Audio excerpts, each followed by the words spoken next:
Schrei mich bitte nicht so an, ich bin doch nicht schwerhörig. Ich schrei, solange dir es passt, oder willst du es mir verbieten? Halt den Mund und hör mir endlich mal zu. Du bist von Grund auf verlogen. Du hast mich bei der Heirat belogen und als du mich verlassen hast, du bestehst nur aus Lug und Trug. Jetzt reicht's mir, verschwinde hier. Nett, wenn man das von der eigenen Frau hört. Ich bin nicht mehr deine Frau. Doch, deine alberne Reno-Scheidung akzeptiere ich nicht. Du bist immer noch meine Frau. Na und wenn schon. Solange du meine Frau bist, werden sich keine anderen Männer in dieser Wohnung rumdrücken. Was soll das heißen? Halt mich nicht für blöd. Ich habe beobachtet, wie dein Bube hier ein- und ausgeht. Dummes Geschwätz, das ist nicht mehr als ein guter... Hör endlich auf, mich anzulügen. Warum kann man mit dir nicht vernünftig reden? Weil ich kein Idiot bin. Du hast mich vor 8 Jahren für deine Filmkarriere verlassen, nachdem ich dich aus der Komparserie rausgeholt, aus der Gosse gezogen habe. Und jetzt ziehst du mit einem albernen, halbwüchsigen Burschen durch die Gegend. Na los, sag es, Du sag's. Lampe, du!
Christine.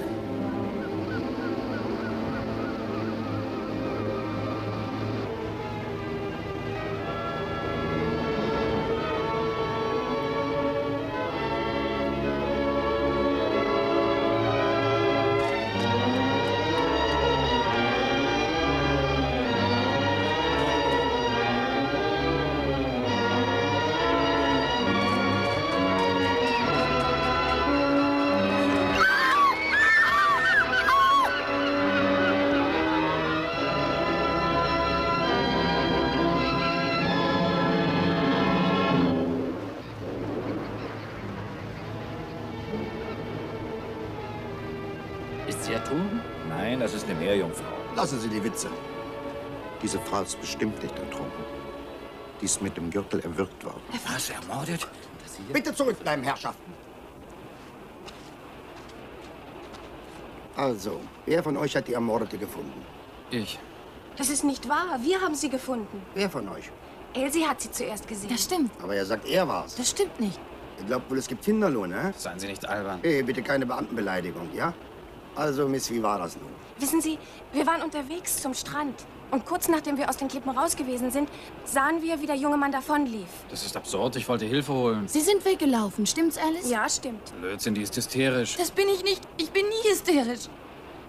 Sie sind davongelaufen. Geben Sie es doch zu. Unsinn. Ich habe von den Klippen aus gesehen, dass hier jemand liegt und bin runtergelaufen. Ich wusste nicht, ob sie nur bewusstlos ist oder tot. Der Gürtel ist mir gar nicht aufgefallen. Da ich von sowas nichts verstehe, bin ich losgerannt, um Hilfe zu holen. Ich war ja nur ein paar Minuten hier. Die Frau ist auch erst seit ein paar Minuten tot.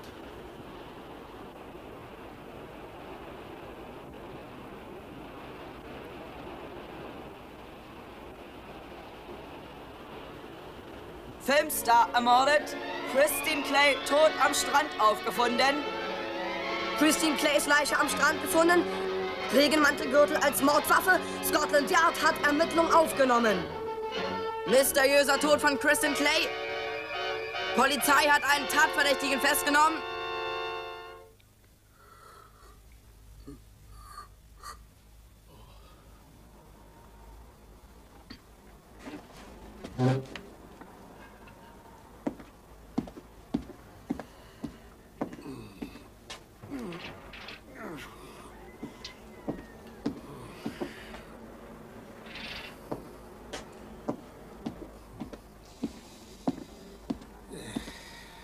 Wird langsam Zeit, dass wir zum Ende kommen. Ist das nun der Gürtel von Ihrem Regenmantel oder nicht? Zum 100. Mal ist es nicht. Woher wollen Sie das so genau wissen? Sie haben doch schon zugegeben, dass Sie einen Regenmantel haben. Nein, ich habe zugegeben, dass ich einen hatte. Und den haben Sie verloren. Er ist mir gestohlen worden. Warum verdrehen Sie alles, was ich sage? Keine Aufregung, junger Mann. Das sind nur Formalitäten. Also bitte, der Mantel wurde Ihnen gestohlen. Wann wurde er gestohlen? Das weiß ich nicht mehr genau. Ich ging mir Zigaretten holen und habe ihn im Wagen liegen lassen. Als ich wiederkam, war er weg. Sie meinen, er hat sich ganz plötzlich in Luft aufgelöst? Nicht doch. Wo haben Sie die Zigaretten geholt? In der Kneipe für Fernfahrer, Tom's Food. Na gut, belassen wir es dabei. Sagen Sie, haben Sie die ermordete Frau gekannt? Sehr gut, wir kannten uns aus Amerika. Würden Sie es für unfair halten, wenn wir schreiben, Sie waren ein spezieller Freund von ihr? Mr. Kent meint, Ihr Liebhaber. Das wäre verdammt unfair. Wir dürfen schreiben, dass Sie ein besonders Schreiben Sie, was Sie wollen. Sind Sie befreundet genug gewesen, um gelegentlich über Geld mit ihr zu reden? Als ich hier vor 3 Jahren ein Drehbuch verkauft habe, haben wir mal drüber geredet. Da hat sie mich bar bezahlt. Schon vor 3 Jahren habe ich eine größere Summe Bargeld von ihr erhalten. Für ein Drehbuch, das sie mir abgekauft hat.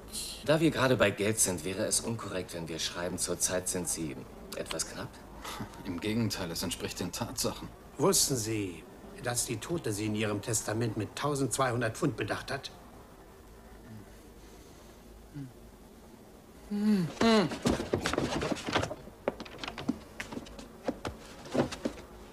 Was ist mit ihm passiert? Ohnmächtig geworden, falls er nicht nur so tut. Unsinn, das sieht man doch, dass er wirklich ohnmächtig ist. Was wollen Sie denn damit? Ich will es ihm unter den Kopf legen. Völlig falsch. Man muss ihn aufsetzen und den Kopf nach vorn tun. Na los, helfen Sie mir. Gehen Sie ihm Brandy holen. Sie scheinen sich mit sowas ganz gut auszukennen. Ja, das habe ich bei den Pfadfinderinnen gelernt. Und die gekonnten Ohrfeigen, lernt man die auch bei den Pfadfinderinnen? Die lernt man im Auto von Polizisten, die einen nach Hause fahren. Haben Sie das auch bei Polizisten ausprobiert?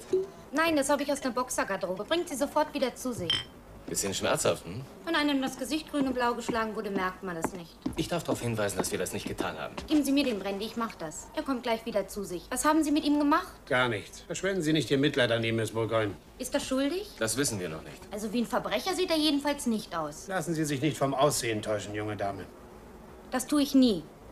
Außerdem ist er gar nicht mein Typ. Was ist denn passiert? Sie sind ohnmächtig geworden. Unsinn, ich bin noch nie ohnmächtig geworden. Was war los? Für mich sah es wie eine Ohnmacht aus. Aber Sie sind ja schon wieder klar.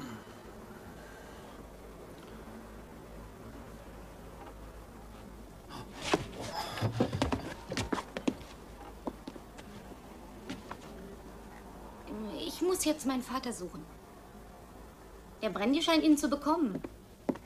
Wenn er wieder ohnmächtig werden sollte, dann nehmen Sie besser einen Eimer Wasser. Wer ist das? Die Tochter des Polizeichefs. Ganz schön Kess. Das kann man wohl sagen.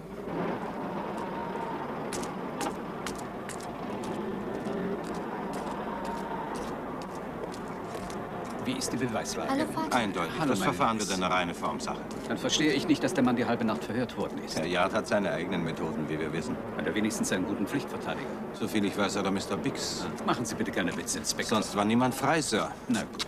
Wo warst du denn? Hab ein bisschen rumgeschnüffelt. In deinem Wagen ist meine Aktentasche. Würdest du sie mir bitte holen? Hol sie doch selbst. Ausgeschlossen. Wenn man mich neben dem Vehikel sieht, muss ich meinen Rücktritt einreichen. Sei nicht immer so ein abscheulicher Snob. Ich liebe es. Es hat menschliche Eigenschaften. Dann bitte es um die Freundlichkeit, dort wegzufahren. Es blockiert den Eingang zum Gericht.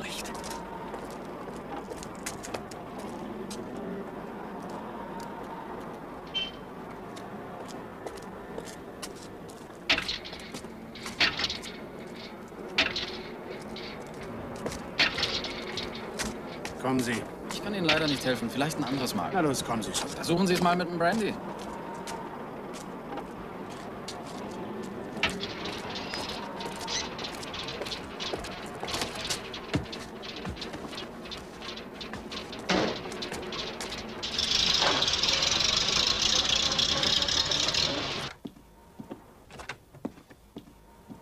Guten Morgen. Morgen. Ich bin Biggs. Ein wunderbarer Tag. An einem Tag, der so anfängt, darf man nicht niedergeschlagen sein, nicht wahr? Ich find's herrlich, wenn man von so einer Sonne geweckt wird. Meine Frau hat heute früh zu mir gesagt, Henry sei wegen dieses Falles nicht so furchtbar niedergeschlagen. Nett von ihr. Finde ich auch. So einen Fall wie den Ihren hatten wir hier schon seit 12 Jahren nicht mehr. Na, was kann man schon erwarten in so einem kleinen Nest wie diesem? Erbstreitigkeiten, Vaterschaftsklagen und so Zeug. Sie glauben ja gar nicht, wie furchtbar aufregend Ihr Fall für uns alle ist. Vielleicht wäre es ganz gut, wenn wir darüber reden. Zumindest kann es nicht unbedingt schaden. Obwohl wir bis zu unserem Prozess noch eine Menge Zeit haben. Prozess? Oh, ich befürchte ja. Ach du guter Gott. So, also wo waren wir stehen geblieben? Ach ja. Ich muss Ihnen leider sagen, dass es bedauerlicherweise gar nicht gut für uns steht. Aber davon wollen wir uns nicht deponieren lassen. Da ist schon der erste Wundepunkt. Diese beiden Mädchen haben Sie davonlaufen sehen. Warum sind Sie davon gelaufen? Das bin ich nicht. Nein? Oh, auf jeden Fall hat es so ausgesehen. Ich meine, es wird verdammt schwer sein, das zu bestreiten. Auch die 1200 Pfund, die das arme Geschöpf Ihnen hinterlassen hat, wird man kaum wegdiskutieren können. Aufgrund Ihrer wirtschaftlichen Verhältnisse sieht mir das sehr nach einem Motiv aus. Aber deshalb müssen wir nicht verzweifeln. Oder wie der Lateiner zu sagen pflegt, nil desperandum. Übrigens, als Anwalt wäre mir in meiner Haut wesentlich wohler, wenn da nicht außerdem noch dieser Regenmantelgürtel wäre. Der wird uns zu schaffen machen. Wenn ich könnte, würde ich gehen und den verdammten Mantel suchen. Ich schwöre, er ist mir gestohlen worden in Toms Hut. Ihren Hut haben Sie auch verloren? Aber nein. Das ist immerhin etwas. Wenn Tom den Hut nicht hat, hat er vielleicht den Mantel. Das wäre nicht schlecht. Toms Hut ist ein Lokal, eine Fernfahrerkneipe an der Hauptstraße nach Crumpton. Wenn ich den gestohlenen Mantel wieder beschaffen könnte, müsste die Polizei einsehen, wie blöd Ihr Verdacht ist. Tja, selbstverständlich werde ich alles, was ich kann, für Sie tun. Ich muss allerdings sagen, ich wünschte, Sie wären der Polizei gegenüber etwas offener gewesen. Es zahlt sich immer aus, wenn man der Polizei gegenüber offen ist. Langsam glaube ich, dass Sie die Polizei vertreten. Aber nein, mein Junge, ich bin vollkommen auf Ihrer Seite. Ach, übrigens, hat die Polizei Ihnen bei der Durchsuchung ein bisschen Geld gelassen? Sogar alles. 2 Pfund und 3 Schilling. Dann darf ich wohl um eine kleine Anzahlung bitten, in der Hoffnung, dass Sie Verständnis dafür haben. Natürlich. Wie viel wollen Sie haben? Fürs Erste wäre mir mit 2 Pfund gedient. Oh, ich danke Ihnen. Hätte peinlich werden können, wenn Sie kein Geld gehabt hätten. Anwälte sind leider sehr teuer, wissen Sie? In so einem Fall kann man nur hoffen, dass einem ein Freund in letzter Minute zu Hilfe kommt. Ihr Fall ist der nächste, Mr. Biggs. Ja. Oh je. Das ist zu dumm. Jetzt habe ich meine Brille verlegt und ohne Brille bin ich fast blind, wissen Sie? Bitten Sie das Gericht um etwas Geduld. Ich muss erst meine Brille suchen. Ich kann ja nicht einmal meine Notizen lesen. Nil desperandum, wie die alten Lateiner sagen. Nur nicht verzweifeln. Hm? Ja.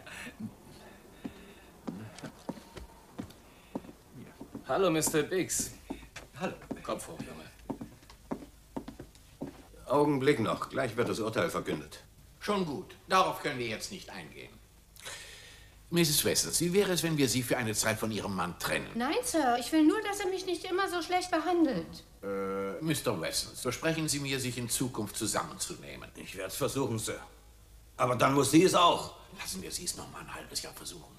Sind Sie auch damit einverstanden? Ja. Gut. Sie können noch mal ein halbes Jahr versuchen, in Frieden miteinander auszukommen. Können Sie nicht 8 Monate daraus machen, damit es über Weihnachten geht, Sir? Nein. Der nächste Fall. Der nächste Fall, bitte. Du kommst sofort nach Hause. Ich muss erst einen alten Freund besuchen. An der Kneipe. Woanders hast Halt du die ja Klappe, keine alter Freunde. Drachen. Was soll denn das? Das ist der falsche Mann.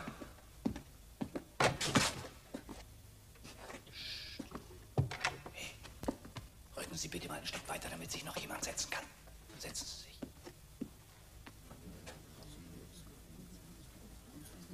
Setzen Sie sich.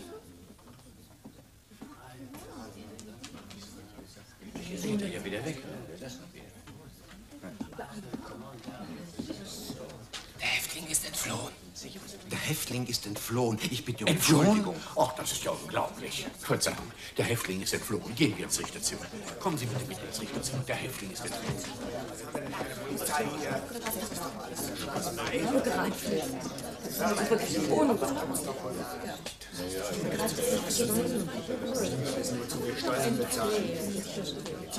Ich bitte um Verzeihung, Sir. Leider habe ich...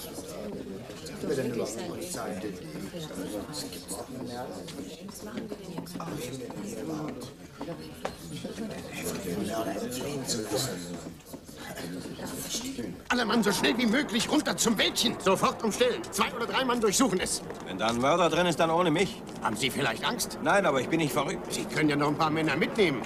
Ihr 2 da drüben. Sie mit der Brille. Sie gehen die Gasse runter, bis Sie zur Hauptstraße kommen. Vielleicht versucht er, ein Auto zu stoppen. Und passen Sie auch auf, ob er nicht versucht, sich in einem Haus zu verstecken.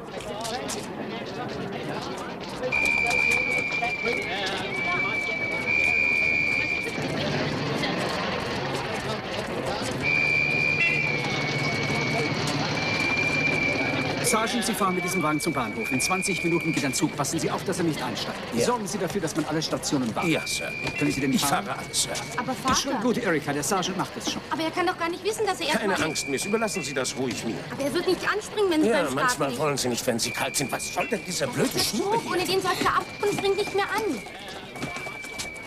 Jetzt die Kurbel drehen. Wenn er läuft, können Sie aufspringen.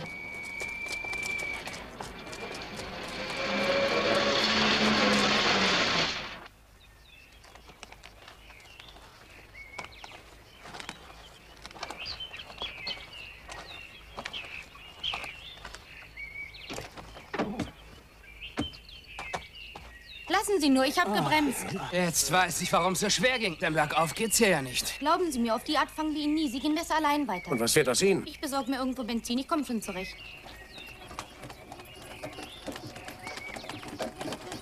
Anhalten, junger Mann. Oh, was ist denn los? Ihr Fahrzeug ist beschlagnahmt. Wieso denn das? Wir brauchen den Karren im Namen des Gesetzes. Hören Sie, das ist kein Taxi, das ist eine Schweinekarre. Im Moment ist uns alles Wir recht. müssen schnellstens zum Bahnhof. Ich kann nicht schnell fahren. Schweine mögen das nicht. Wir sind im Dienst, wir haben einen wichtigen Auftrag. Meine Schweine sind mir wichtiger. Ich hoffe, Sie kommen bald weiter, Und Miss. ich hoffe, dass Sie ihn finden werden. Ja, danke.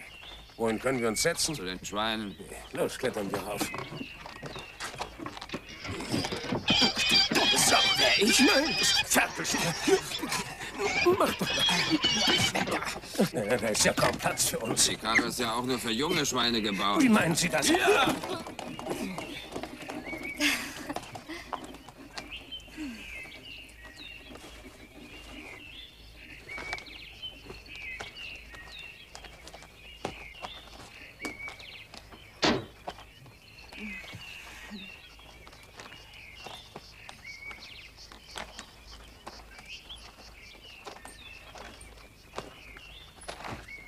Wenn das nicht meine Krankenschwester ist?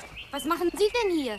Sie müssen verrückt sein. Wissen Sie nicht, wer ich bin? Doch, die hübsche Tochter des Polizeichefs und mein rettender Engel. Ich finde das nicht so komisch wie Sie. Haben Sie völlig vergessen, dass die halbe Grafschaft nach Ihnen sucht? Ich übrigens auch. Und zur Belohnung, dass Sie mich gefunden haben, helfe ich Ihnen. Ich schiebe das Vehikel bis zur nächsten Tankstelle. Komme, was da will. Mein Wagen ist kein Vehikel. Sie können doch nicht im Ernst hoffen, dass Sie weit kommen werden. Ich werde Sie sofort der Polizei ausliefern. Zuvor sollten Sie was anderes tun. Was? Sich bedanken fürs Schieben. Danke. Na also, jede Arbeit verdient ihren Lohn.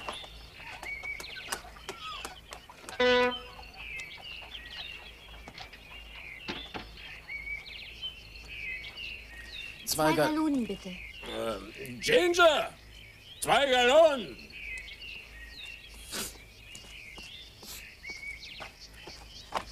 Von dem Mann gehört, der abgehauen ist? Die Polizei sucht ihn überall. Wirklich? Gerade war ein Polizeiauto zum Tanken hier. Wenn Sie ihn sehen, sagen Sie ihm, er soll sich bloß nicht so bald schnappen lassen. Gut für mein Geschäft. Ich werde es ihm bestellen. Hey, Daddy! Daddy, hilf mir! Danke. Na, sowas? Was macht's? 2,11 Schilling. Der Rest ist für Sie. Danke. Sagen Sie mir, wohin ich das Geld schicken kann. Wohin Sie wollen. Würden Sie bitte die Kurbel drehen? Ich mach das schon. Wissen Sie, wo Tom Soot ist? Die Fernfahrerkneipe und ob? Ich bin ja selber oft da. Wie kommen wir dahin? 5 Meilen geradeaus, dann rechts abbiegen, 1 Meile weiter, dann links abbiegen und dann nochmal 2 Meilen geradeaus. An der Gabelung aufpassen. Wenn Sie rechts fahren, kommen Sie wieder in die Stadt. An der Gabelung links? Genau. Und dann 2 Meilen geradeaus. Hast du gehört, meine Liebe? 5 Meilen geradeaus, 1 Meile nach rechts und an der Gabelung links halten. Ja, ich hab's gehört.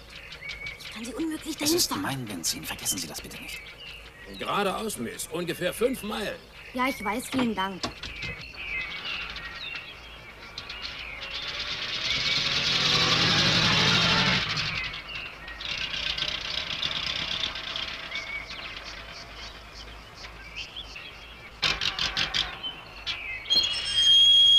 Das ist nicht die Kneipe Tom Soot. Steigen Sie bitte aus. Warum? Weil es mein Wagen ist. Das ist vielleicht für Sie ein Grund, aber nicht für mich. Außerdem ist es im Moment das Beste für Sie.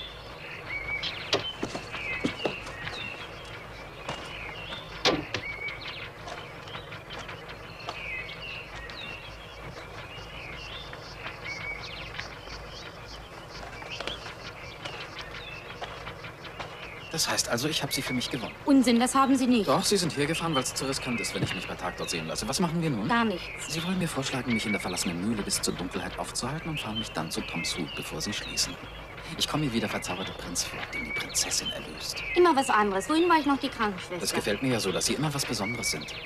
Wie können Sie noch Witze machen in Ihrer Lage? Wissen Sie, was Ihnen blüht, wenn Sie erwischt werden? Überhaupt nichts mehr, es sei denn, am Galgen blühen Blumen. Ich kann das nicht komisch finden. Ich auch nicht. Aber ich kann immer noch lachen, weil ich unschuldig bin. Glauben Sie mir? Wäre schön, wenn es so wäre. Tja, was werden Sie jetzt tun?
Komm, o Herr, sei unser Gast und segne, was du uns bescheret hast. Amen. Okay.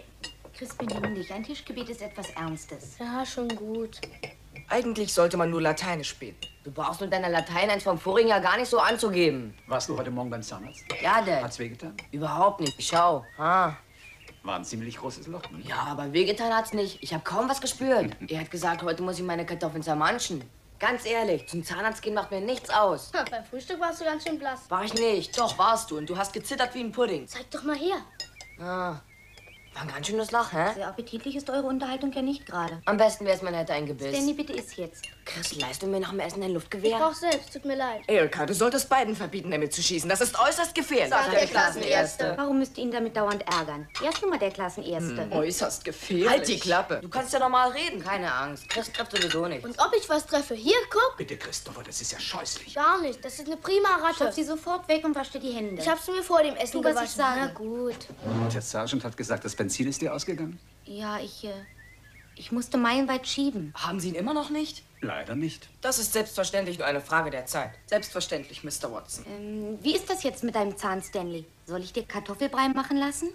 Nein, lass nur. Ich passe auf, Erika. Es kommt ganz darauf an, wie viel Geld er zur Verfügung hat. Das ist bei so einer Flucht ein sehr dominierender Faktor. Was für ein Ding? Ein dominierender Faktor. Den kenne ich nicht. Bitte, Richard. Wie viel Geld hat er denn bei sich? Er hatte 2 Pfund 3 Schilling, aber davon hat ihm der Anwalt 2 Pfund als Gebührenvorschuss abgenommen. Hände gewaschen, Christopher? Ja, Erika. Dann setz dich bitte wieder hin und iss weiter. Er hat also noch 3 Schilling. Sobald er die ausgegeben hat, geht es ihm wie einer hungrigen Ratte vor der Falle. Du sollst weiter essen, Christopher. Okay. Gewehre sind besser gegen Ratten als Fallen. Gib doch nicht so an. Die war bestimmt schon tot. War sie nicht. Ich habe sie gesehen, wie sie in den Hof gerannt ist. Die sollen mir ein Gewehr geben, dann würde ich den Kerl schnell erwischen. Nicht wahr, Daddy? Christopher, red nicht so viel Unsinn. Was ist denn mit dir los? Gar nichts. Was wird er sich mit dem letzten Geld kaufen? Natürlich was zu essen. Das weiß ich selber. Ich meine, was für Essen? Würstchen. Das Vernünftigste wäre Schokolade. Die gibt viel Kraft und hält lange vor. Warum soll er überhaupt in einen Laden gehen und was kaufen? Vermutlich, weil er Hunger hat. Und der Hunger wird ihn zum Aufgeben zwingen. Der kann auch vor lauter Hunger in einem Feld umkippen. Dann hacken ihm die Raben die Augen aus. Inspektor Marschbanks ist für Sie am Telefon.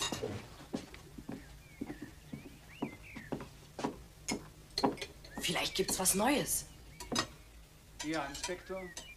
Immer noch nichts Neues? Aber irgendeinen Hinweis muss es doch inzwischen geben. Ja, ich verstehe. Eigentlich kann er einen ja leid tun.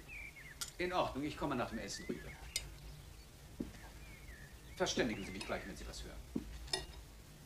Gut, wiederher. Haben Sie ihn geschnappt? Nein, noch nicht. Unsere Polizei ist nicht besonders auf Draht, hm? Sie braucht dringend junges Blut, was? Ich gebe dir gleich junges Blut. Wenn sie ihn nicht finden, wirst du lang gefeuert, Dad? Das würde mich nicht überraschen. Aber ich glaube nicht, dass er lange durchhält. Der Inspektor hat mir gerade gesagt, er hat seit gestern Abend noch eine Tasse Fahr Tee noch mal gekauft. weg, warten Sie nicht auf mich. Außerdem sind alle Straßen gesperrt. Den haben wir bald. So eine Verbrecherjagd muss toll sein.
Suchen Sie das?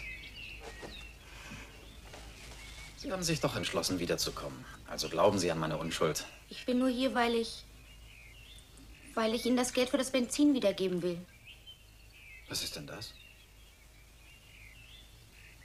Was zu essen? Ich weiß nicht, warum ich das tue. Also, auf Wiedersehen. Vermutlich haben Sie recht. Es ist gefährlich für Sie, hier zu sein.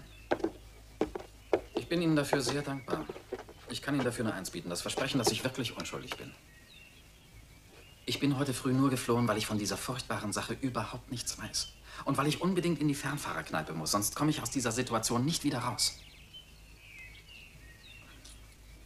Erlauben Sie, dass ich was esse?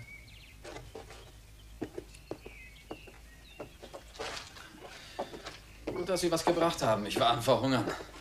Alles, was ich von der Polizei bekommen habe, war eine Tasse Tee.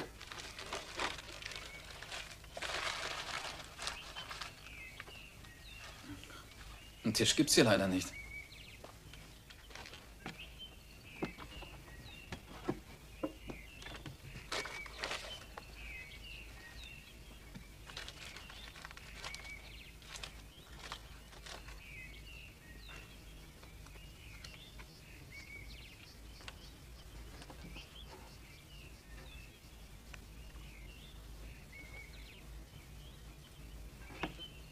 Messer kann man einem Mörder wie mir nicht anvertrauen. Hm? Ach, daran habe ich überhaupt nicht gedacht. Ich habe es einfach vergessen. Das bedeutet, Sie glauben nicht, dass ich ein Mörder bin. Hm?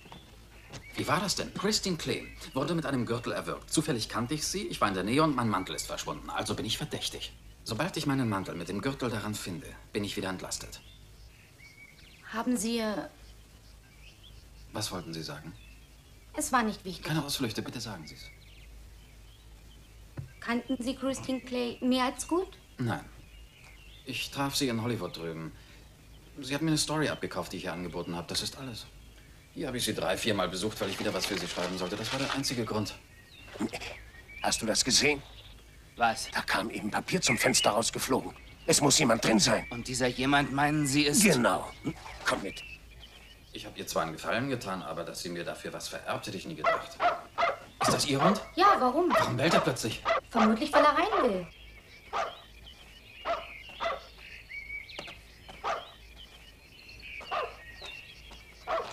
Halt den Hund fest.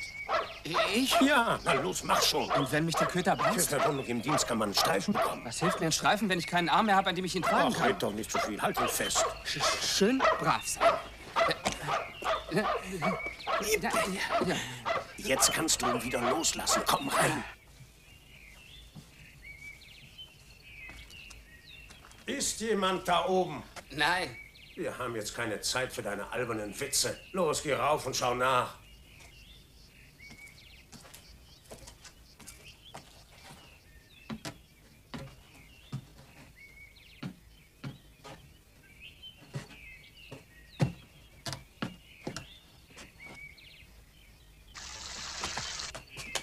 Alles in Ordnung, Sergeant. Da oben ist niemand. Bist du sicher? Ja, ich habe niemand gesehen. Hast du richtig geschaut? Mit Adleraugen. Ich muss es genau wissen. Haben Sie zu mir vielleicht kein Vertrauen, Sergeant? Nicht sehr viel. Ich hätte nicht übel Lust, selber nachzusehen. Halt! Halt! Stehen bleiben!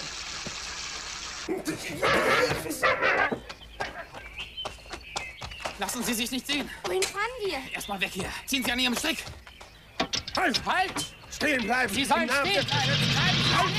Sie sind Halten Sie sofort an! Anhalten! Pause, wir haben Pause zurückgelassen. Keine Angst, der läuft hinter uns her. Ich spring raus, wenn Sie nicht sofort anhalten.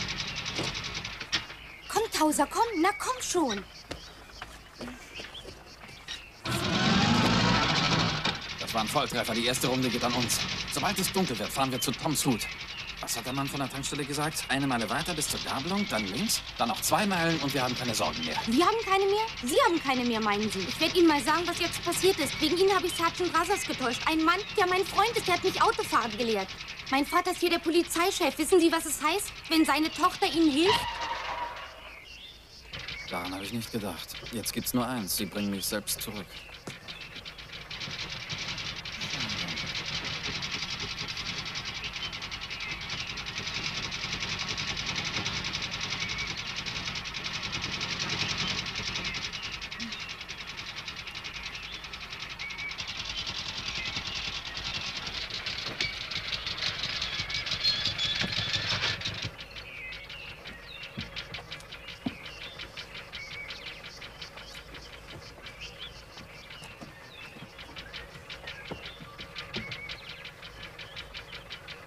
Na gut.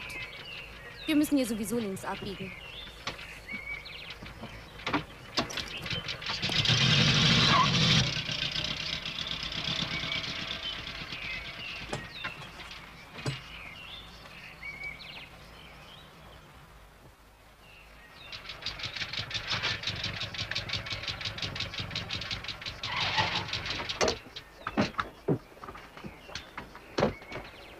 Sie gehen lieber nicht rein. Sie können von jemand erkannt werden. Ich versuche, über Ihren Mantel was rauszufinden.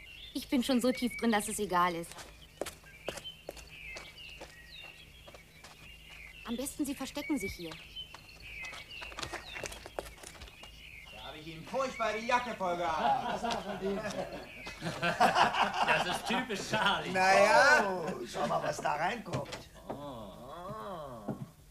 Ich möchte einen Tee und ein Stück Kuchen, bitte. Setzen Sie sich. Hör mal, Bill. Was ist? Musst ein neues Schild anbringen. Elegante Teestube. Ich finde, Damengesellschaft ist mal eine hübsche Abwechslung. Haben Sie zu wenig? Ich dachte, Chauffeure wären so begehrt. Ist das Ihr Lastwagen da draußen? So einen wollte ich schon immer mal fahren. Und ich wollte schon immer mal Seiltänzer werden. Mit der Figur ist es schon besser, wenn Sie Lastwagenfahrer bleiben.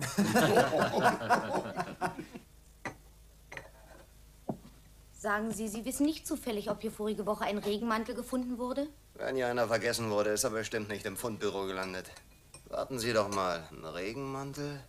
Ja, ich glaube, vorige Woche ist hier so ein alter Mann gewesen. Wissen Sie, so ein obdachloser Rumtreiber. Er repariert zerbrochenes Geschirr und... Nein, ich habe mich geirrt, Miss. Den Mantel können Sie vergessen. Nein, nein, Bill, das stimmt. Das war Old Will, der Porzellankleber. Weißt du nicht mehr, er hat einen fast neuen Regenmantel, der ihm angeblich geschenkt wurde. Wir haben ihn doch deswegen aufgezogen, weil er uns weismachen wollte, dass jemand einen neuen Regenmantel verschenkt. Halt dein dämliches Maul und lass Old Will in Ruhe. Verstanden? Wenn er was geklaut hat, dann musst du ja nicht unbedingt deine blöde Schnauze aufreißen und seinen Namen in der Gegend rumposaunen. Wollt ihr mir verbieten zu reden, ihr schmierigen Verlauf? Au, ihr Schwindbullen! Das darf doch nicht wahr sein!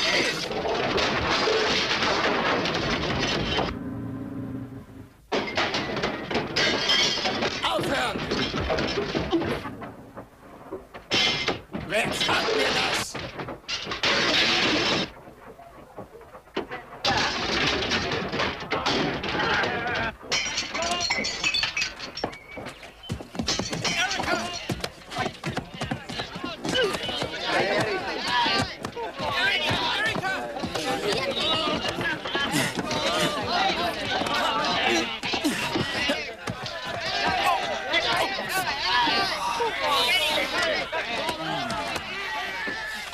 Ich wollte nicht, dass Ihnen was passiert. Warum prügeln die sich? Wegen Ihrem Mantel. Er wurde Ihnen wirklich gestohlen. Aber die Freunde des Diebes wollten nicht, dass ich etwas darüber erfahre. Sie sind ja verletzt. Kommen Sie, wir müssen die Wunde auswaschen.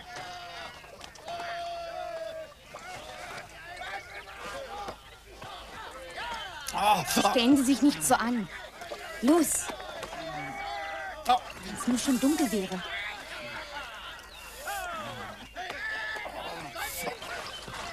Heute früh waren Sie zärtlich. Hey, Sie, Mister. Falls Sie Old Will den Porzellankleber suchen, der schläft in Winchester, in Nobbys Obdachlosen. Wie weit ist es dahin? 30 Meilen ungefähr. Ich habe ihn oft bis dahin mit... Hey, du verdammter Stinker! Los, verschwinde, hau ab! Besser? Ja. Und was jetzt? Jetzt muss Ihnen Ihr Landstreicher nur noch Ihren Mantel wiedergeben. Ich bin froh, dass Sie links abgebogen sind. Jetzt bin ich es auch. Also dann, auf Wiedersehen und vielen, vielen Dank. Ich kann doch jetzt nicht einfach viel Glück sagen und gehen.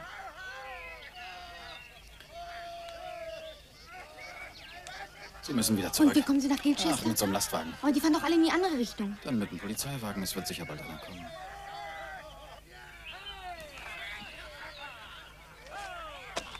Lasst mich los, ihr Penner!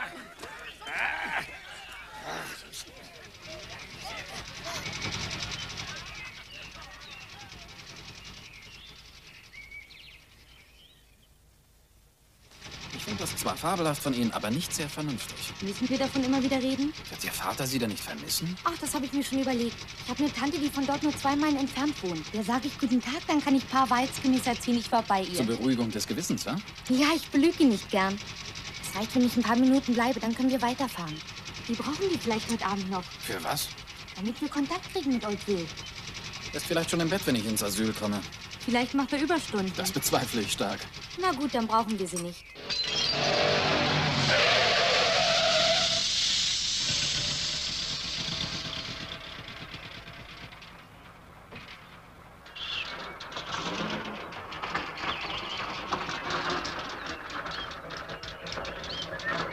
dauert nur ein paar Minuten. Bitte beeilen Sie sich, ich fühle mich hier nicht sehr sicher. Keine Angst. Oh, guten Tag, Miss Erika.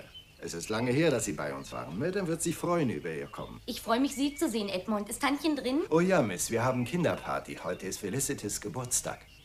Oh je, dann möchte ich lieber wieder verschwinden. Ich habe den Geburtstag vergessen. Sie dürfen nicht wieder gehen, Miss Erika. Madame wäre untröstlich. Sagen Sie einfach, Sie haben das Geschenk vergessen.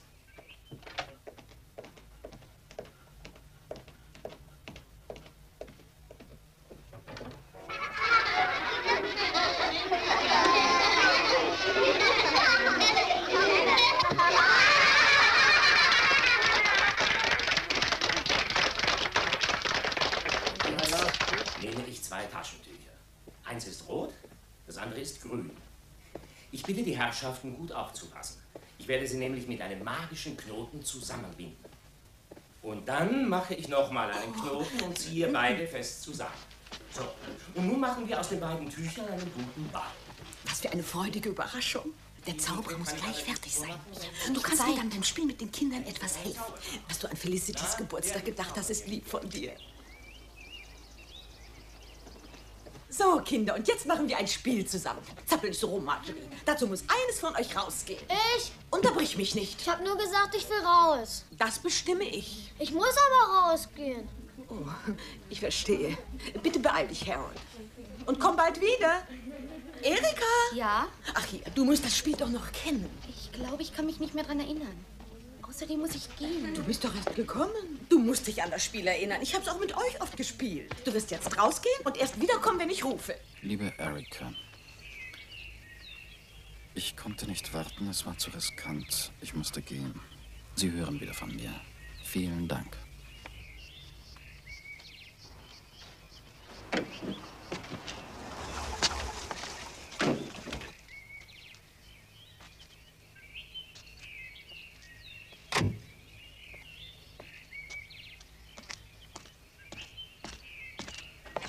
Ist das nicht Erikas Wagen? Ja, das ist er. Sind Sie ein Freund von ihr? Ja, Sir. Sie ist drin. Und lässt Sie hier warten? Da gibt's denn sowas? Oh, sie bleibt nicht lange. Irrtum, wir haben eine Geburtstagsparty. Eine Party? Meine Felicity wird heute 7. Ach ja, Felicity, das hat sie erwähnt. Habe ich völlig vergessen. Sie versäumt nie, dem Kind was zum Geburtstag zu schenken. Tatsächlich? Wenn sie das vergisst, ist ihr Leben in Unordnung oder sie muss sich verliebt haben. Wirklich? Wollen Sie nicht mit reinkommen? Nein, danke, lieber nicht, Sir. Aber ich kann Sie doch nicht hier warten lassen wie ein Verbrecher. Kommen Sie, wird Ihnen Spaß machen. Wenn Sie meinen, Sir.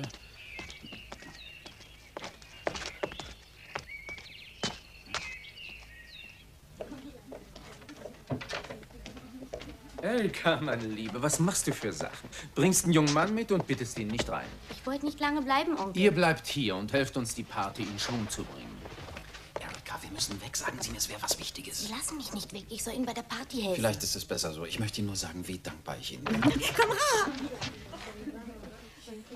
Oh, pardon, ich wusste nicht, dass Hallo, Sie... mein Schatz. Wie findest du das? Lässt den jungen Mann draußen warten und spielt da drin mit den Kindern. Es tut mir sehr leid. Eigentlich wollte ich nur ein paar Minuten bleiben. Ich wollte nur vorbeikommen, Um Felicity euch ein Geburtstagsgeschenk zu bringen, nicht wahr? Oh, wie aufmerksam von dir, Erika. Einer von diesen lustigen kleinen Zwergen für den Garten. Ist er nicht reizend? Er wird genau zu denen passen, die wir schon haben. Nicht wahr, Basil? Wollen wir reingehen? Hallo, Hallo, Geburtstagskind. Erika, spielst du mit uns Fingerabzug? Oh ja, bitte, das Onkel. ist fein. Felicity, hast du einen schönen Geburtstag? Ein sehr schön, aber jetzt möchte ich Fingerabsuchen spielen. Ich glaube, da musst du erst Mami fragen. Wir dürfen sicher, wenn du mitspielst. Im Moment kann ich nicht, Liebling. Später vielleicht. Wieso kannst du später und jetzt nicht? Lass sie doch. Spielen wir es eben alleine. Das ist Mr. Cunningham und Mrs. Cunningham.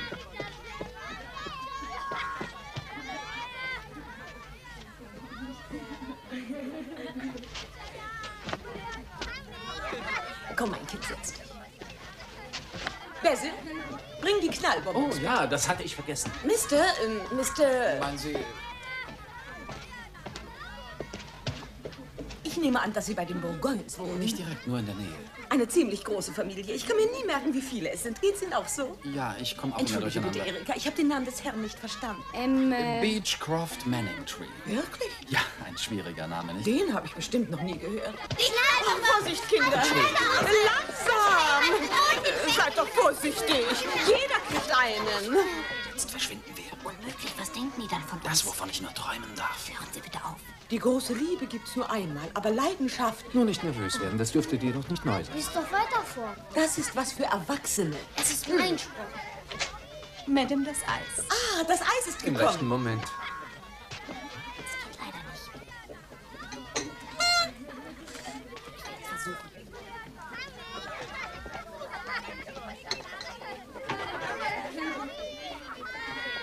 Tantchen, wir müssen leider weg. Ja, ich muss unbedingt zu. Nur noch ein Viertelstündchen. Macht es Ihnen etwas aus, das Eis für mich zu Aber verteilen? nein, nicht das Geringste.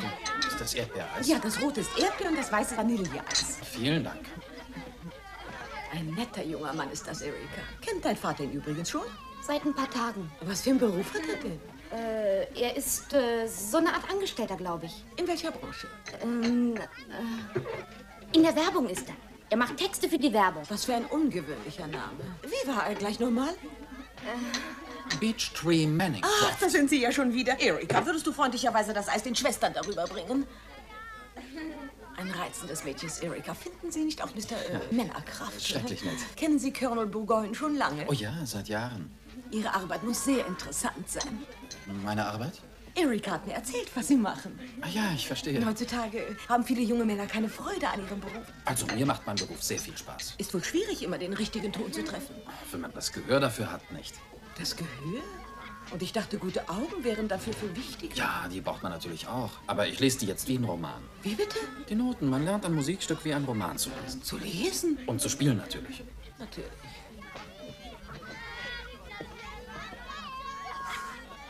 Ich sag jetzt definitiv, dass wir gehen.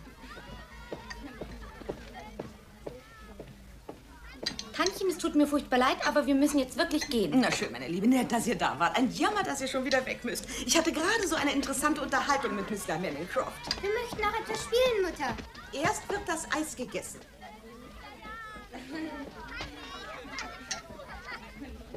Wartet noch, bis die Kinder gehen. Will noch jemand ein Eis, meine kleinen Süßen? Harold will blinde Kuh Ich spielen. mach die blinde Kuh. Ich glaube, das entscheide ich. Vielleicht fängt Mutter an, Felicity. Ja, verbind ihr die Augen. Ach, das möchte ich nicht. Warum denn nicht? Vielleicht fangen Sie mich. Na gut, einverstanden. Los, verschwinden. Vielen Dank, Onkel. Nicht zu laut, sonst hat sie euch doch gleich. Fang dich doch. Auf welche Seite denn? Geh etwas weg, dann stört sie mal.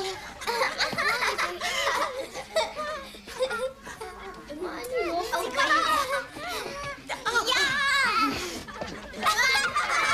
Das ist, Mr. Beechtree. Oh. Wo ist Erika? Sie sind heimgefahren. Ich soll dich von Ihnen Du grüßen. bist ein Idiot. Hast du nicht gemerkt, dass da was vorgeht? Dabei weiß sie nicht mal seinen Namen. Aber es sind selbst nicht Du richtig. übertreibst wieder Ganz im mal. Gegenteil. Ich war auf dem besten Weg, was rauszubekommen. Das hast du mit deiner blöden, blinden Kuh verhindert.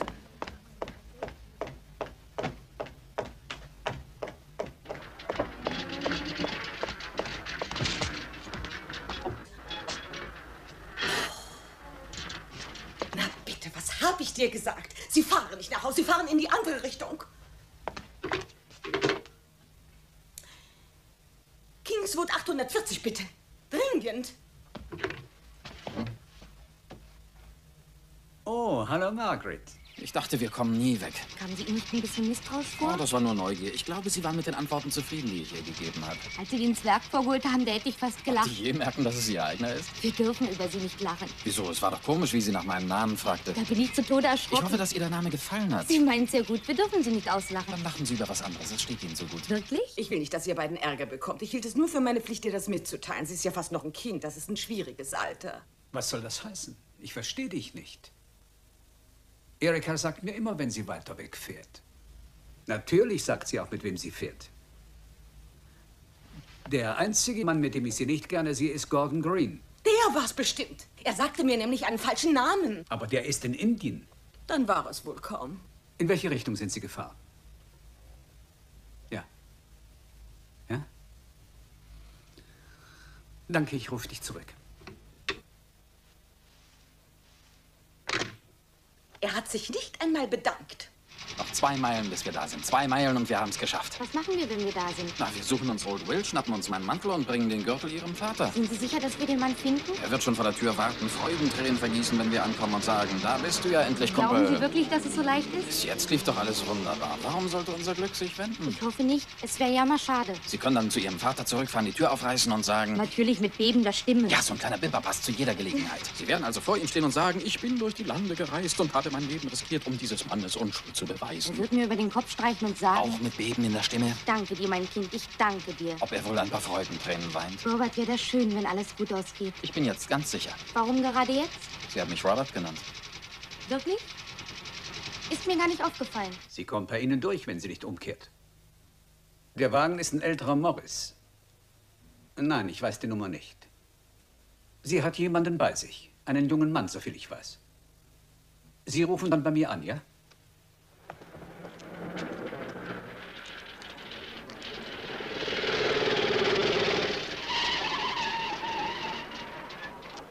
Entschuldigen Sie bitte, sind Sie Miss Bourgoin? Ja. Ihr Vater ist der Polizeichef, nicht wahr? Ja, warum? Sie sollen ihn sofort anrufen. Wirklich? Es ist sehr wichtig. Kommen Sie bitte mit rein. Hey, Sie sind doch der, der heute Morgen aus dem Polizeigericht entflohen ist. Ich habe Ihr Bild gesehen. Sie kommen auch mit rein. Los, geben Sie Gas! Wir hätten außen rumfahren sollen, jetzt wissen Sie Bescheid. Vielleicht schaffen wir es noch. Können Sie nicht Bär rausholen? Ich habe das Gefühl, wir kriechen. Jetzt werde ich, weil ich Ihnen geholfen habe, bestimmt auch eingesperrt. Was kriegt man denn für sowas? Mindestens 10 Jahre. Das ist ja furchtbar. Das wird aus meinen Brüdern und meinem Vater. Wir müssen viel schneller fahren. Jetzt müssen wir Ihren Mantel finden. Ich kann nicht mehr zurück. Oh, mein armer Vater, was sage ich ihm? Nur was sage ich ihm? Ja, der Beschreibung nach muss es sein. Mit meiner Tochter, das verstehe ich nicht. Halten Sie Ihren Namen erstmal raus, Inspektor.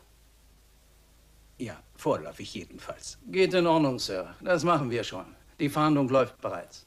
Er hat Sie vermutlich gezwungen, ihn in die Ashcroft-Wälder zu fahren. Dort kann er sich am besten verstecken. Wir werden die Wälder sofort durchsuchen, Sir.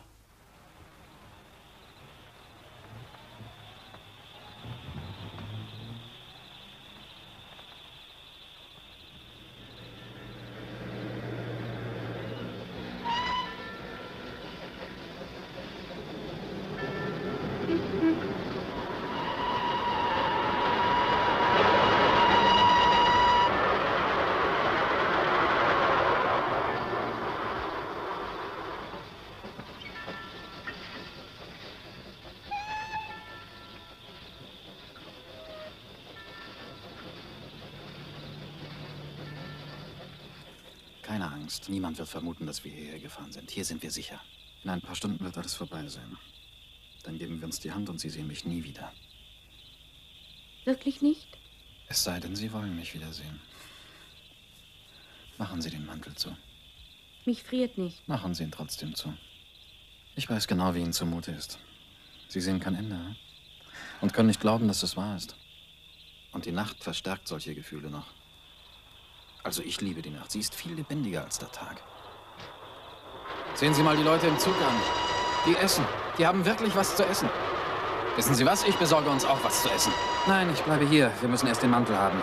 Aber dann gehen wir zusammen essen. Und wie wir essen werden. 2-mal ein 7-gängiges Dinner. Und dazu trinken wir Champagner. Es wird Zeit. Ich muss ins Asyl. Ich bleib nicht lange. Und wenn wir denen meinen Gürtel vor die staunenden Augen gehalten haben, trage ich sie nach Hause. Aber jetzt muss ich in Nobbys Obdachlosenasyl. Das habe ich vorhin im Bahnwärterhaus gefunden.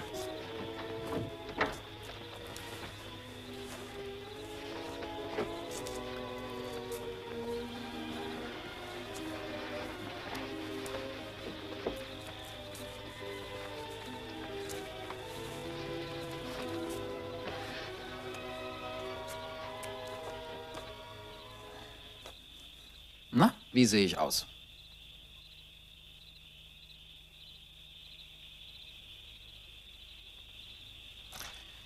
Erica, bitte sagen Sie doch etwas.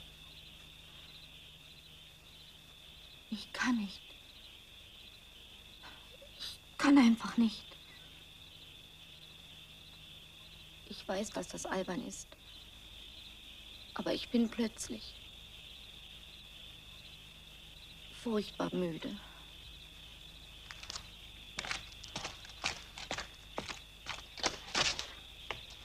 Das ist doch völlig klar, dass Sie das sind. Tut mir leid, Erika. Ist vielleicht doch besser, wenn Sie nach Hause fahren, hm? Ich muss das jetzt durchstehen. Sie sind bewundernswert. Ich bleibe, wenn ich darf. Ich will nicht, dass dir was passiert. Du bist hier sicher, das verspreche ich dir. Schlaf ein bisschen und versuch, deine Sorgen zu vergessen. So ist gut.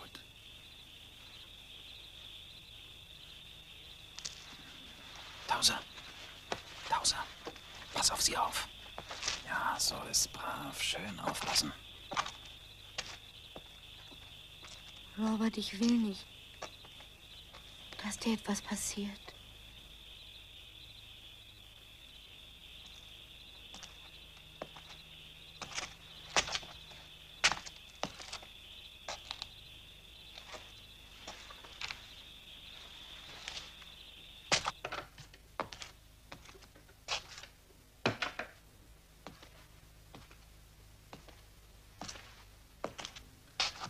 Guten Abend, Nobby. Ich bin nicht Nobby. Der ist gestorben, schon vor dem Krieg. Oh, ich brauche ein Bett. Eins habe ich noch. Das reicht mir. Nummer 6. Danke. Old Will schon da? Will?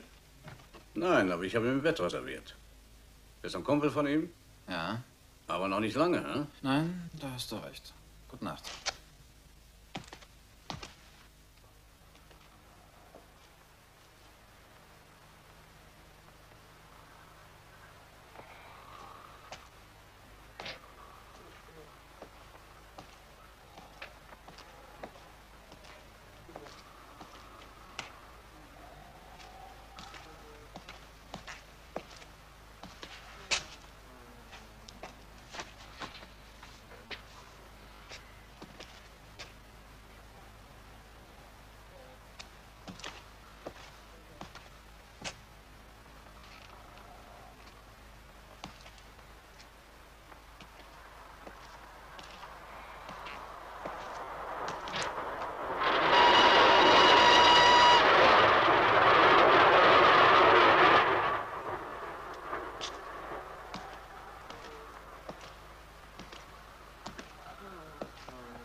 Hier werden keine faulen Geschäfte gemacht, kapiert?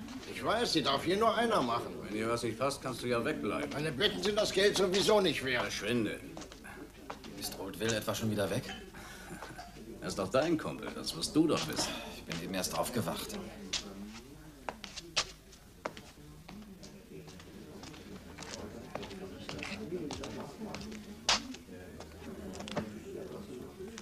Hast du Old Will, den Porzellankleber, gesehen? Tut mir leid, den kenne ich überhaupt nicht.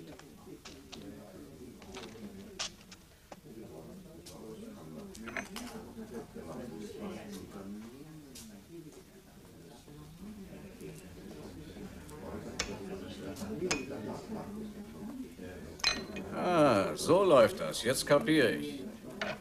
Du bist also wirklich ein Kumpel von Old Will. Wie lange läuft denn dieses miese Spielchen schon? Also, um ehrlich Will? zu sein... Ja, was gibt's? Ah, der Chef, ich komm schon. Was ist los? Eine Tasse kaputt gegangen? Nicht mit mir, die krummen Touren, klar? Was für krummen Touren, Pete? Lässt hier von ihm Porzellan demolieren, dass du was zu verdienen Den hast. hab ich noch nie. Wenn du mich jetzt noch für dumm verkaufen willst, schlaf in Zukunft woanders. Was hat er denn? Hören Und wer bist du? Ich muss mit Ihnen reden. Warte auf mich, ich muss ihn erst beruhigen. Ich muss Sie gleich sprechen, es ist furchtbar wichtig. Was ziehst du für eine Nummer ab? Wieso hält er dich für meinen Partner? Das ist nur ein Irrtum gewesen. Solche Irrtümer habe ich vielleicht gern. Ich bin Ihnen 50 Meilen nachgefahren. 50 Meilen, warum denn das? Wissen Sie zufällig was von einem Regenmantel? Woher soll ich was von einem Regenmantel wissen? Wiedersehen, ich muss weg. Sie wissen also was davon. Ich will nichts von Ihnen, ich will nur den Mantel. Wie sollen wir ihm ein paar in die Fresse hauen? Das mache ich selber, wenn er noch lange dumm quatscht. Sie haben einen Regenmantel gefunden, der gehört mir. Sie können ihn behalten, ich brauche ihn nur, um was zu beweisen. Ich habe Ihren Mantel nicht und ich weiß nichts davon. Sie sind bei mir an der falschen Adresse. Warum sind Sie so furchtbar stur? Mein Leben hängt davon ab, dass ich ihn wiederfinde. Ich werde wegen Mord gesucht. Nur der Mantel kann meine Unschuld beweisen. Hey, was ist der Chef? Ich komme heute Nachmittag wieder. Moment. Mein Gott, Erika. Sie muss weg, sonst findet man sie. Sie kommen mit, wir haben doch miteinander zu reden. Weg da! Ja, der Mann ist in meiner Herberge. Beeilen Sie, Sergeant, der läuft gerade raus.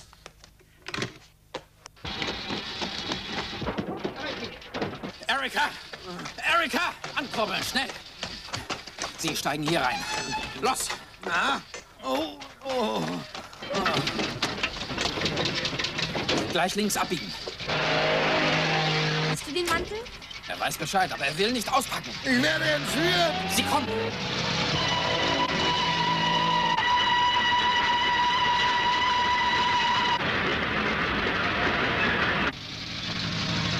Rathauser, was will der Hund denn von Ihnen? Er will meinen Käse klauen.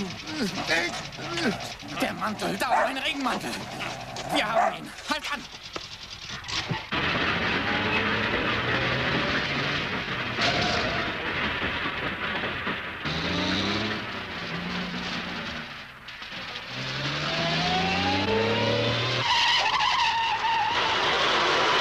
Ich wusste doch überhaupt nicht, was Sie von mir wollten. Sie kommen an und geben sich als mein Kumpel aus.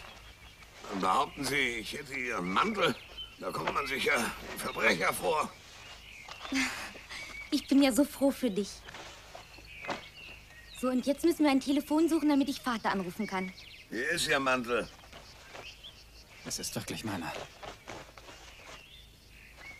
Der Gürtel fehlt. An dem Mantel fehlt der Gürtel. Was haben Sie mit dem Gürtel gemacht? Mit dem Gürtel? Ja, hier war er festgenäht. Wo haben Sie ihn hingetan? Der war schon nicht mehr dran, als der Mann mir gegeben hat. Dann war es mein Gürtel. Wer hat Ihnen den Mantel gegeben? Habe ich doch gesagt, ich kenne ihn nicht. Wissen Sie auch nicht mehr, wie er aussah? Nur, dass er geblinzelt hat. Geblinzelt? Wie geblinzelt? Ach so. Es müsste doch genügen, wenn er beschwört, dass er den Mantel nicht von mir hat. Das beschwöre ich jederzeit. Das hilft nicht, Robert. Wieso? Es beweist, dass Sie nach mir jemand hatte. Die Polizei glaubt seine Aussage nicht. Wieso? Ich bin doch glaubwürdig. Die tun das als Fantasterei ab, wenn sie behaupten, dass ihnen jemand einen fast neuen Mantel geschenkt hätte. Wir müssen erst mal weg. Die Polizei wird bald hier sein. Wo können wir uns verstecken? Ungefähr 3,5 Meilen weiter ist Brickelswald. Da gibt's einen ruhigen kleinen Weg. Der ist so gut wie unbekannt. Und zwar kurz vor Epping.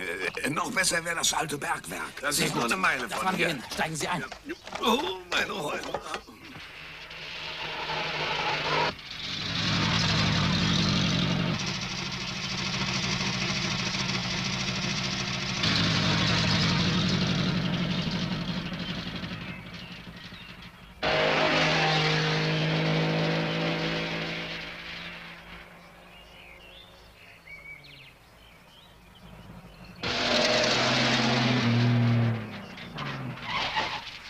Vielleicht im alten Bergwerk. Ja.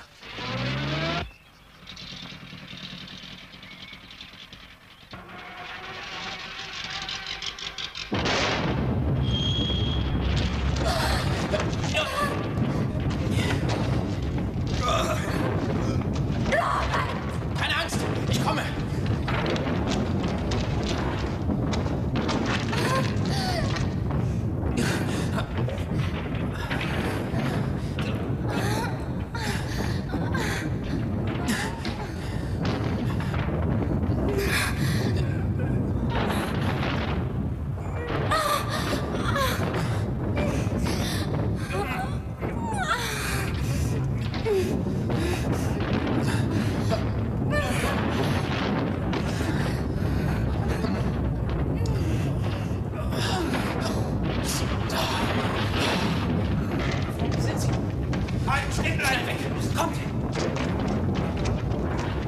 Der Hund ist nach unten, wir müssen Der raus. kommt allein raus. Bestimmt nicht, ich gehe Das zurück. wäre Wahnsinn, Erika. Komm schon. Na, Mist, wohin denn so eilig? Hast du gesehen, wohin sie sind? Links rüber, glaube ich. Tja, Miss Bourgogne, wir wissen natürlich, dass Sie völlig unschuldig in die Sache reinkamen. Das wissen Sie, hä? Und wir vermuten, Sie haben versucht, ihm eine Falle zu stellen. Ich verstehe. Wohin kann er wohl sein, als er sich aus dem Staub gemacht hat? Das weiß ich nicht. Hat er denn nichts gesagt? Nein, gar nichts. Miss Bogorn, ich tue alles, was ich kann, um Ihnen zu helfen. Wie wäre es, wenn Sie dafür auch mir ein bisschen helfen würden? Schließlich haben wir die Aufgabe, einen Mörder zu finden. Und warum suchen Sie ihn nicht? Wir tun unser Bestes. Nichts tun Sie. Sehen Sie nicht, was für einen Fehler Sie begehen? Sie haben sich auf einen vagen Verdacht festgelegt. Die Beweise gegen Tistel sind überwältigend. Sind Sie nicht? Im Gegenteil, die Logik ist für ihn. Die Frau wollte ihm die Arbeit geben, die er brauchte. Das hat er Ihnen doch gesagt. Er hat uns noch viel mehr gesagt. Sie wollen ihn überführen, statt nach dem wahren Mörder zu suchen. Ich frage mich, warum Sie sich für Tistel so interessieren. Weil er unschuldig ist. Er könnte niemanden töten. Dafür ist er viel zu sanft und zu gütig. Er ist einer der nettesten Menschen. Tut mir leid, dass ich Sie warten lassen musste.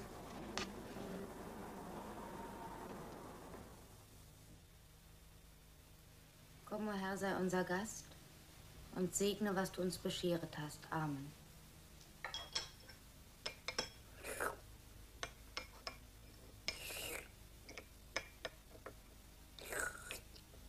Christopher, es wäre nett, wenn du ein bisschen leiser essen würdest. Okay.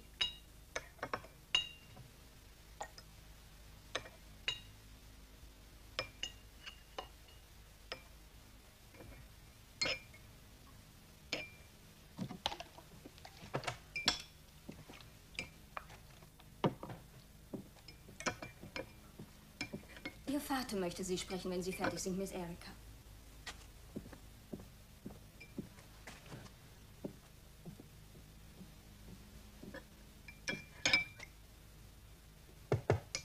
Herein.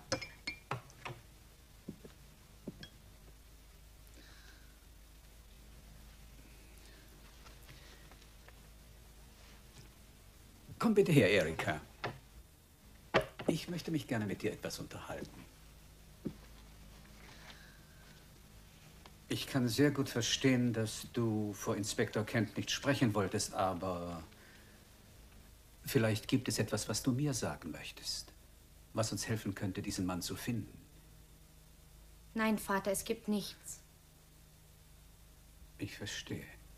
Du bestehst also darauf, einen mordverdächtigen Mann zu decken. Er ist kein Mörder.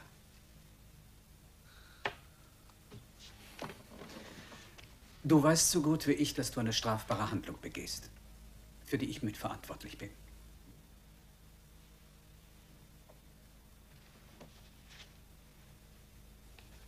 Ich muss dich bitten, das zu lesen.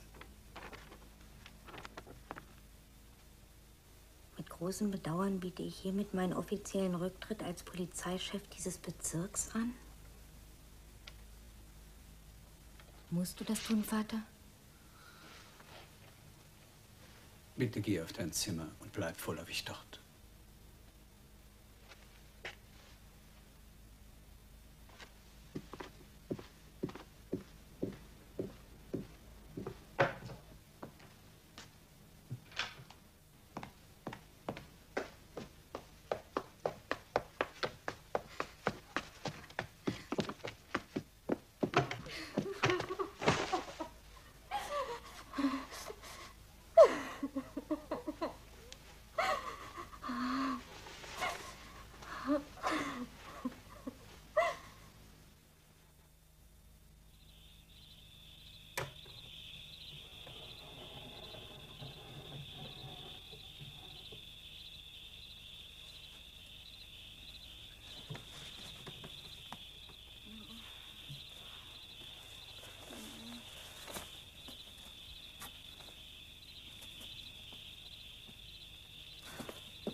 Was erreicht? Habt ihr den Mann gefunden? Ich stelle mich freiwillig. Deshalb bin ich gekommen, Erika. Du musst ihnen sagen, ich habe dich zu allem gezwungen. Dann wollte ich dir noch Lebwohl sagen. Ich habe dir geholfen, weil ich es wollte. Es war sinnlos. Der Mantel, an dem der Gürtel fehlt, war das Ende. Ich nehme an, Sie haben ihn schon gefunden. Ja, Sie haben ihn während meiner Vernehmung gebracht. In der Tasche war der Gürtel wohl auch nicht. Nein, nur ein Streichholzbrief mit dem Aufdruck Grand Hotel.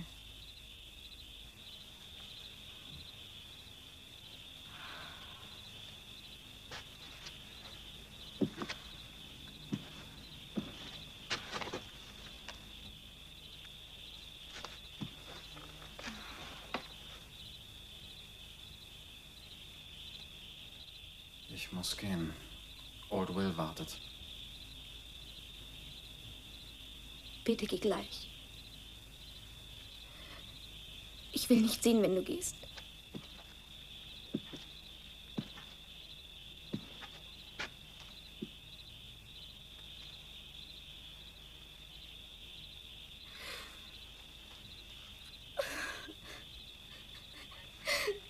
Bitte geh doch.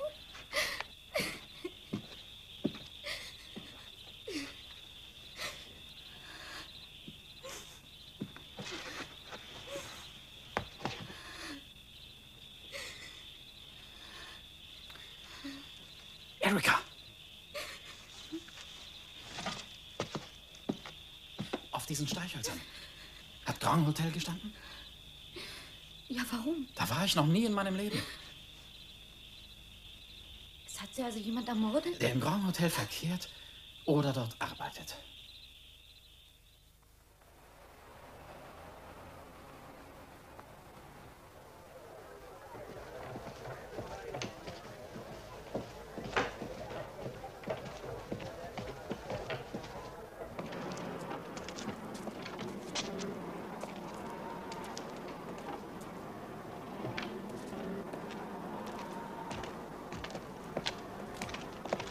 Also Aschenputtel bist du sicher nicht.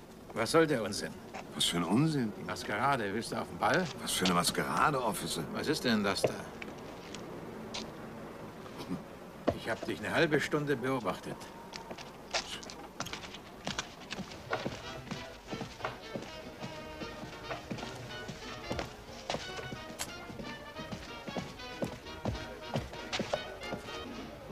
Ich bin froh, dass Sie mir helfen. Ich wüsste nicht, was ich ohne Sie machen sollte. Immerhin kennen Sie als einziger diesen Mann. Die verdammten Stiefel drücken. Ich habe sie für meine Hühner auch nicht mehr aufschneiden können. Wäre es nicht besser, wir fangen an, nach ihm zu suchen? Ja, Sie haben recht.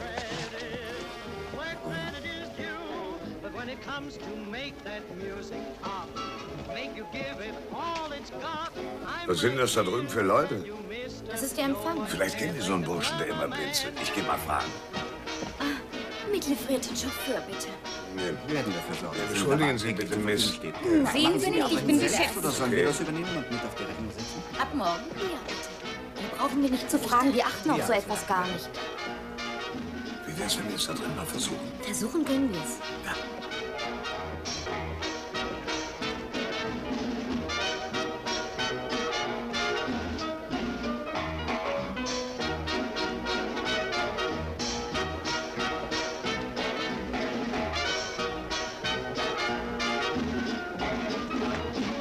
Bitte, Sir. Ein Tisch für 2 Personen. Sofort.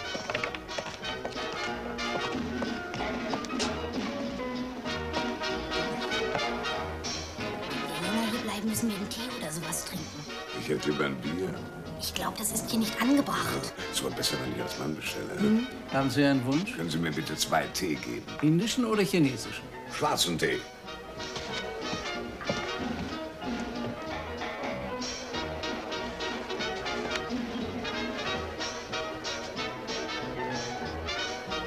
Sie passen auf, ich rufe Ihren Vater an. Geht in Ordnung.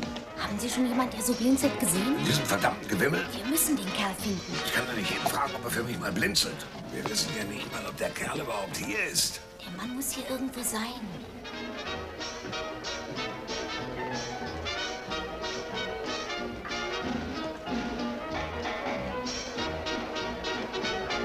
When it comes to doing tricks with a pair of hickory sticks, I'm right here to tell you, sister, no one can like the drummer man.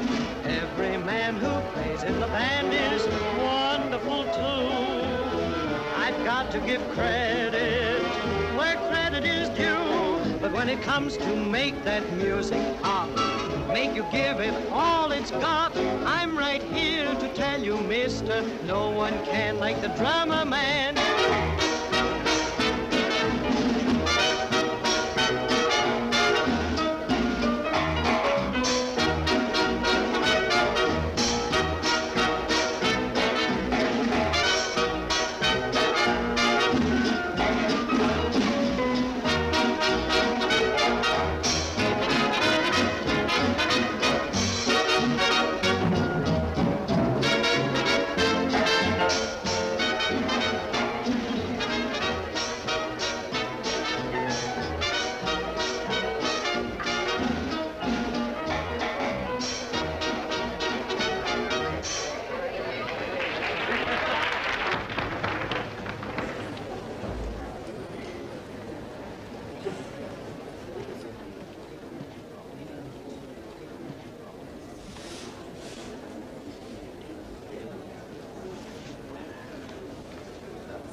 für eine Art Blinzeln ist das denn? Nur mit einem Auge? Nein, mit beiden Augen. So.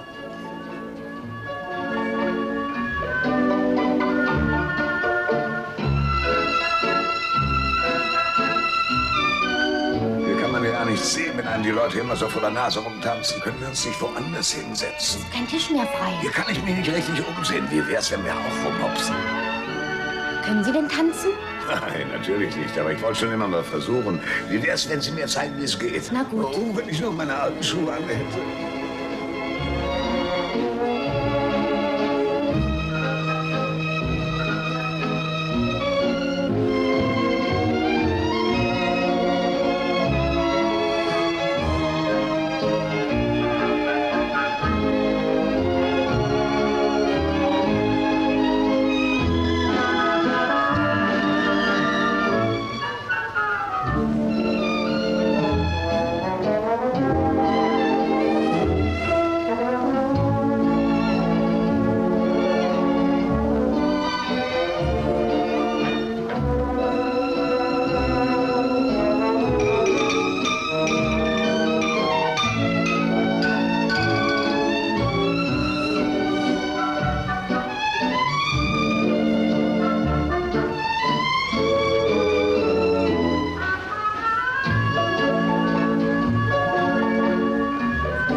Müsste man einsperren für deine Dummheit.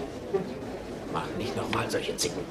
Ich finde das nicht komisch. Außerdem zahle ich einen anderen fürs Arrangieren.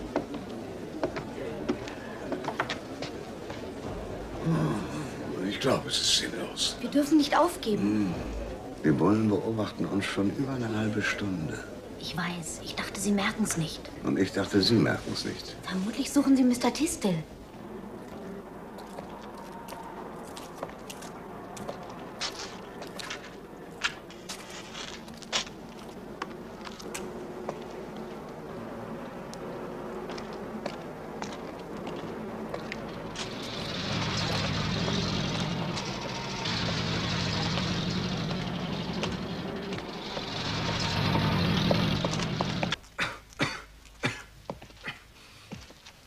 Ich würde nicht zu viel von dem Zeug nehmen. Ich nehme so viel ich will davon. Von mir aus. Mach, was du willst. Entschuldige, hab's nicht so gemeint. Die hat mir der Arzt gegen mein Blinzeln verschrieben. Das macht mich noch vollkommen verrückt.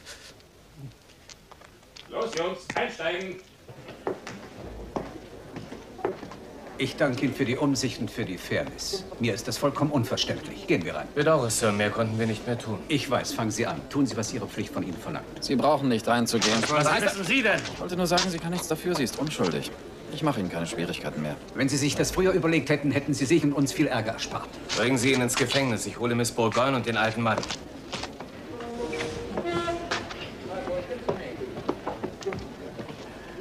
Wo sind Sie? Da drüben. Bitten Sie, sie rauszukommen.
fertig. Machen Sie Platz.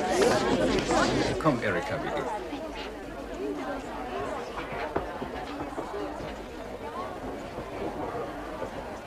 Was ist mit dem Musiker passiert? Ich weiß nicht. Man hat mir nur gesagt, ich soll einen Arzt suchen. Wir müssen helfen. Haben Sie nach Ihrem letzten Misserfolg als Krankenschwester immer noch nicht genug? Können Sie nicht wenigstens einmal menschlich sein?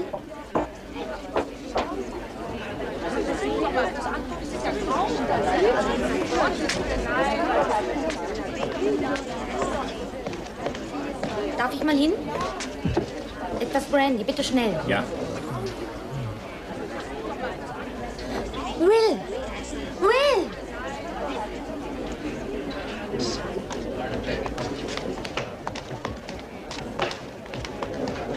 Sehen Sie sich seine Augen an. Würde ihm jemand mal die Schminke abwischen?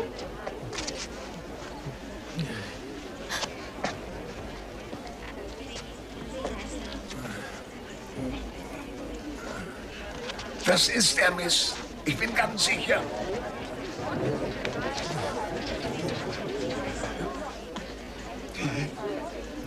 Sie haben doch einem alten Mann einen Regenmantel geschenkt. Was haben Sie mit dem Gürtel gemacht, der an dem Mantel war? Sie wissen's doch. Was fragen Sie so blöd?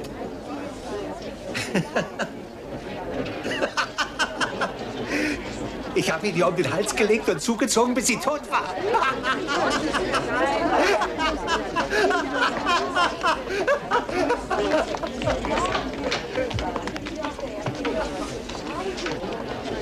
Wir haben ihn gefunden. Jetzt wird alles gut.